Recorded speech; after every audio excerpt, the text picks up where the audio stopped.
Man, I am just digging how the second gen sounds. That thing, I don't know. Every time I start it, I just want to give it a couple little throttle shots. Man, that thing sounds good. So hello guys, welcome back to the channel. Welcome back to the garage. So we've repositioned the trucks because we're going to be doing a couple of jobs on the second gen again tonight. But first things first, I know some of you are worried about the race truck. You know, hey Tom, why aren't you getting that thing, finished and all that? Honestly, there are parts on the way for it that we do need. The other thing is we're still working through issues, and it's kind of one of those, to do step A, we need to do B, and then we need to do C. But then to do C, we need to do A, or A needs C, that kind of thing. So basically what I am talking about is, so the truck currently isn't running right. We may have to fly somebody up here or send the truck elsewhere because whatever the issue is, we're not really finding it. Whether I'm missing something, whether it's a tuning thing, which I've always kind of thought was a tuning thing / electrical, but it ran great at Freedom, so don't know. Do we not have enough grounds? There's a bunch of electrical stuff it could possibly be. So that being said, that if we say we took the truck somewhere to get that all ironed out, we need to load it on the trailer. Well, we can't load it on the trailer as is unless we winch it because it's not running right. That being said, I found someone who we can, weigh the truck at. They have corner scales, but they won't let me bring them here. It's a shop that has them, so it's understandable. They're probably pretty, decent. It's a performance shop, so they're probably pretty expensive scales. So, would you let some guy just calling in, borrow your scales? I understand completely. They said, you bring it down to the shop, we'll do it, no problem. The only problem with that is it isn't running. We'd have to winch it, all that. And then after we weighed it, then we could get our suspension set up for the rear and all that. So it's just kind of one thing after another. They're all kind of connected. So we might end up, I'll talk to the guy probably tomorrow, try and call him and say, hey, look, truck's not running right. If I winch this thing on here, what's that look like? Because I don't know if, I don't really know anything about the corner scales. Do they need to be set up in the shop? Can we do it like an asphalt, parking lot? I don't know. So it's all stuff we're working through. One thing that we can do to the truck that still needs to be done, and I really just don't know what I want to do, is, well, the exhaust. I don't know what I want to do. So I'm trying to still figure out what the exhaust looks like, whether, do like a flush hood stack, here or here, have a protruding hood stack. I really don't know. So I have been thinking about race truck stuff while we've been doing the 24 valve stuff. It's nice to take a break, to be quite honest. I've been kind of burning myself out on the race truck. I'm sure you guys are happy for the change in content. We've been pretty hard on the race truck stuff for the last year. So it's nice to have something new, fresh, and all that. So anyway, on to the 24 valve. So we do have a couple good jobs for this thing tonight. Couple very important things we got to do. I can't say they're both equally important, but they're both important. So got the parts in here on the truck. Whoa. So we have a set of Moog ball joints. These are for the driver's side. We will be replacing the driver's side ball joints. When we checked them the other night, they were just... they were not in the greatest of condition. Definitely have some slop there. So we got these. Normally, I would change both sets of ball joints, like on Caitlin or like Veronica, because I know those trucks, they've always been changed the same. So if the driver's side goes out, more than likely the passenger side's not too far behind. I'm only doing the one set here because the passenger side feels tight. And when I cleaned off the grease fittings to grease it, the grease fittings still look pretty fresh. So I'm thinking maybe those ball joints have been done the past year or so. I don't know. We'll find out. Maybe we'll be doing passenger ball joints, in 6 months. I don't know. And the other thing is not as important as I might have made it seem, but sliding window latch kit. So the latch for the sliding rear window of the truck is broken. Want to get that finished. I want to get that sorted out for rain and all that kind of stuff, but just that way we can get that thing buttoned up. Because one question I never thought to ask, and I probably should have when I bought the truck, and it was kind of hard to try because it was chilly that day. I don't know if the air conditioning works. I'd be surprised if it does, to be quite honest with you, and it wouldn't change what I'd pay for it and all that kind of stuff. But I don't know. I don't know if the AC works. So if it does work, we want that window closed. If it doesn't work, we're going to want it open. But either way, we're going to want it latched. So anyway, we got a latch to do. We got some ball joints to do. Let's get in it and keep hammering away on the 24 valve. Another thing too, hopefully I can get a plate on this thing because I have the plate from Moby Dick. Hopefully we can get that on this truck so we can start driving this thing around. All right, let's get into it.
Ball joint, put our new sliding rear window latch in, or doorman latch, and it broke the first time I tried to kind of snap it together. So gonna have to return that. I'll be honest, it is not the most robust thing, but it is like the first thing I found, or only thing I found. But the thing with that is, years ago I put the same thing on Veronica and it's still on there. I even went over there and looked at this is the same latch. So either their plastic's gotten cheaper, I don't know. So we'll have to get another one of those. And if that doesn't work, we'll have to figure something else out. If you know of a good latch for those rear windows, let me know. So as far as the front end goes here, I kind of dove into this and I jacked the whole truck up, and I'm looking, I'm like, how do I get this nut off? There's no clearance. And then it occurred to me, I've never done ball joints on a two-wheel drive before. All my stuff's always been four-wheel drive. So not that that's a big deal. It actually kind of makes it a little easier. I don't have to take the whole brake assembly apart. I don't have to pull an axle. None of that kind of stuff. But what I had to do was I had to jack the truck up a little more, put our jack stand underneath the A-arm, so that way the suspension would compress some more, and that way we could, get this nut off. So once I did that and got everything right, got our nuts off, I sprayed everything up with penetrating oil, got our steering linkage off, and then proceeded to work on the ball joint. So how I do it, you don't need a pickle fork or anything like that. If they're really, really stuck, it'd be handy to have. I have not had that problem. What you do, and on the four-wheel drives, the part you beat on is actually, no, it's still on the steering knuckle. I don't know what I'm, just disregard that. So anyway, you have your ball joints in your A-arms or your steering knuckle on a four-wheel drive, and they're mounted in there, and everything here is tapered. So these holes are tapered, these pins are tapered, all that. So what you do is you get this thing in a good spot, you loosen your nuts. Don't take your nuts all the way off, just loosen them and just start hitting that thing. So start hitting on it. With the A-arms here, you want to hit the top, because once this one loosens up, it would actually spring up a little, or at least that's what happened here. And then you go to the bottom and just kind of keep hitting, and what it does is it just shocks it and shocks it and shocks it, and then eventually that thing will drop out. And if you leave like this bottom nut, I left it on a few threads, it'll drop. Now it's in a safe condition. I can get my bucket, set it on my bucket, you know, all that kind of stuff. So that's how I do it. That's how I was taught. You don't need a pickle fork. You just wail on this thing here. Just hit it square, hit it on the beefiest part of the end of the knuckle, and just try to hit it as square as you can and get that shock load in there, and it will come off your ball joint. So now to press out our ball joints, this bottom ball joint gets pressed down. Yeah, there's a snap ring here. What? Losing my train of thought. So this ball joint gets pushed down, and this one gets pushed up. Now, that being said, I don't have the ball joint press that we borrowed from my father last time, so we might have to get creative. Well, there's no might about it. We're going to have to get creative, but let's get these ball joints out and get this thing back together.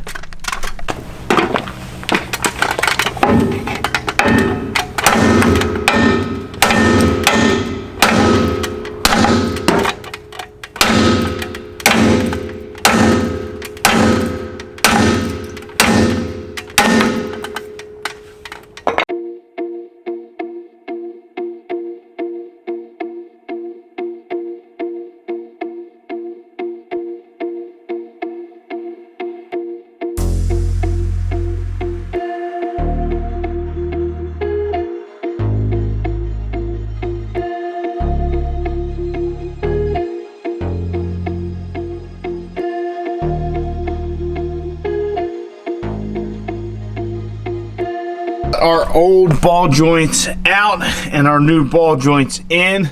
To get our new ball joints in, I used my homemade ball joint press, which consists of a big ass C-clamp, some different spacers I made, one I just made tonight from part of Veronica, or Blue Truck's new exhaust, and a Porter Power. I really do need to get a ball joint press, but the thing is, you don't do ball joints enough that it's one of them. When I go to do ball joints, I don't have it, and I'm like, man, I could really use this. You get done the job, you figure out a way through it, and you're like, all right, well, I'll get one for the next time I do it. And you don't do them for maybe 6 months, maybe a year, whatever, and then you come and you're back at the same place you started. So it's kind of how I am with the ball joint press. Really just need to get one so we have it on hand. This all worked, but it's definitely a little bit more of a pain than it needs to be. So like I said, our old ones are out. Use that, like I said, homemade ball joint press for the top. The bottom one, we're sitting on our jack stand, so I kind of just beat on it a couple times with the hammer and it came right out. So probably not the correct way to do it, but it worked. So our old ball joints I have right here. So our bottom one, as you guys can see, yeah, she is completely shot. Our top one, not as shot, but it's still rather loose, which, you know, looking at our top one now, nice and tight. Bottom is nice and firm as well. So we were correct in doing this. You know, we're not just changing parts out, we actually needed to do it. So now that these ball joints are in, we'll get our hub back on. Get everything bolted up. I do have our boots, you know, our grease boots on both of them. So we will get our steering knuckle on there. We'll get the nuts all tightened up. We'll get our steering linkage on. And then we'll get our tire on. That will be job done. So at least something went right tonight, unlike our darn sliding window latch. Not that that thing's a big deal, but yeah. So let's get this thing done, and man, I think after this thing's roadworthy.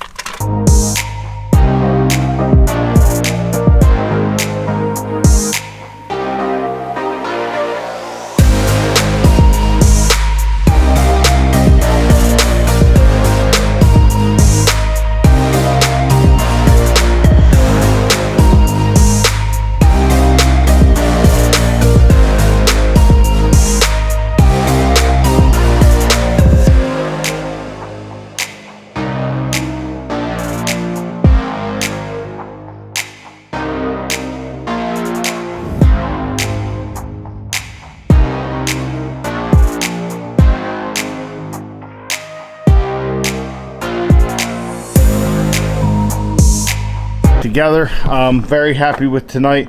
Everything went very well.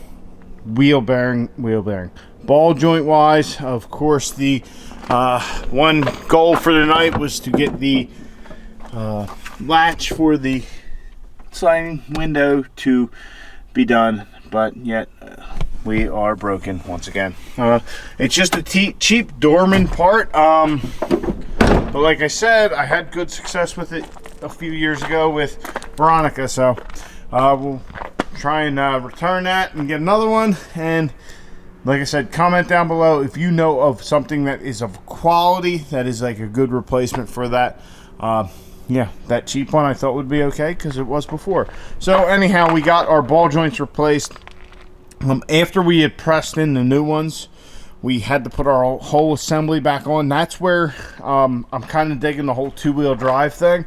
We didn't have an axle to deal with. We didn't have the big nut on the end of the axle to deal with, all that kind of stuff. I was actually able to remove, the whole brake assembly, well, the whole like steering knuckle, the brake assembly. I didn't have to take any of that stuff apart, the wheel bearing, and I was able to just, kind of put it off to the side on a bucket. Now, to note, if you are going to do this, like I told you guys at the beginning, just kind of loosen your nuts, wail on those things until they drop. Start with the top. That top A-arm should kind of lift up, and then the bottom. And you want to make sure you have the nuts on there, because the only thing that will hold that thing, the only thing left, connecting that to the truck is then your brake line. So if you just let it drop, or you can't get it like on a bucket like I had, or whatever happens, now you just bought a brake line, now you got to bleed brakes. It's a whole nother thing. And that assembly can be quite heavy. So if you might need another hand to put the nut on, and then once you get the nut on, you can kind of run everything up. But yeah, everything's good. We got everything greased. It's back together. I think the truck is now roadworthy as far as running and driving. I mean, we got fresh oil, fresh fluid in the rear. We do need to get our sensor in the back replaced. I still just have it in there loose from when we pulled it out of Veronica, so we got to get that done. But all our check engine light stuff is off. All our brakes are good. We do need to check our transmission fluid. I would really like to change that filter, but I'm not going to do that, like I said before, until I get a pan, because making a mess pulling the whole pan is one thing, but having to do it again and again and again is another. This is a Dodge truck. I'm driving it. There's going to be transmission issues. There's no two ways about it. So when we look at the filter, or change the filter, look at the fluid, all that kind of stuff, we're going to do our band adjustment, all that while we're in there. I'm going to put a pan on it, so that way we get the extra capacity, but also next time we pull the pan, because there will be a next time, I guarantee it. And if you guys have been with the channel for a while, you know as well that's going to happen. We might as well make it and as easy a process as possible. So that's why I want that pan before we go doing that. So anyway, guys, the truck is basically ready for the street, other than actually getting a license plate on it, which I'm going to actually try and do tomorrow. We'll see. But anyway, guys, I hope you enjoyed. We're making progress on that thing. Once we get a tag on that thing and insurance, that's going to be the daily driver to work. I'm curious to see what it gets. I'm thinking 2-wheel drive, VP44, currently doesn't have a tune on it.